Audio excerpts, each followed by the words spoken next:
So ultimately, when you're trying to deal with somebody who's like my dad, who's 74 years old, he's 75, you have to put up with him because, you're trying to deal with him on trying to help him because he does have neuropathy. He has medical and health problems. Also, he kind of depends on me a little bit, and I don't mind it. But I told him, I said, with this situation with him trying to help me to get another car, that's the only way I can help him because we don't have the arrangement of me borrowing his car. The only way I use his car is in case of an emergency, and that's it. So with my vehicle breaking down and I had to junk the car and then we're trying to find me another used car, that's going to be a task in itself to make sure that it's dependable, it's reliable, it doesn't have a whole lot of maintenance issues that I just went through 3 years with my 2000 Plymouth Neon. So that's what this is about.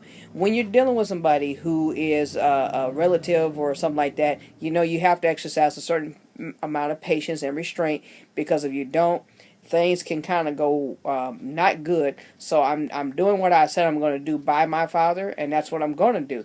But I expect him to do the same thing by me because of the fact that it is a very stressful situation between me and him, and things that has to be done. So when he knows I have something a little bit more dependable and reliable, he'll be okay. Then he can go back to doing what he likes to do, and then I can take care of the errands that I need to do without us being in each other's crosshairs and stuff.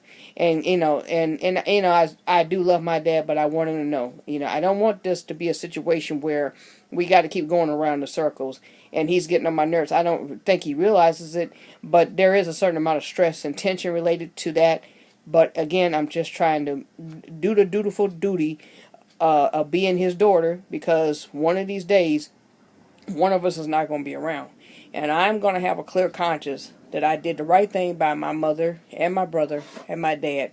And one of us may not be around too much longer, but that's not the case. That's not the point. It has nothing to do with it. It's about putting up with a situation and circumstances that I really wish neither one of us was in at all. Because if my mother was here, she probably wouldn't be pleased at all anyway. She'd probably be fussing at him because that's the way my mother was.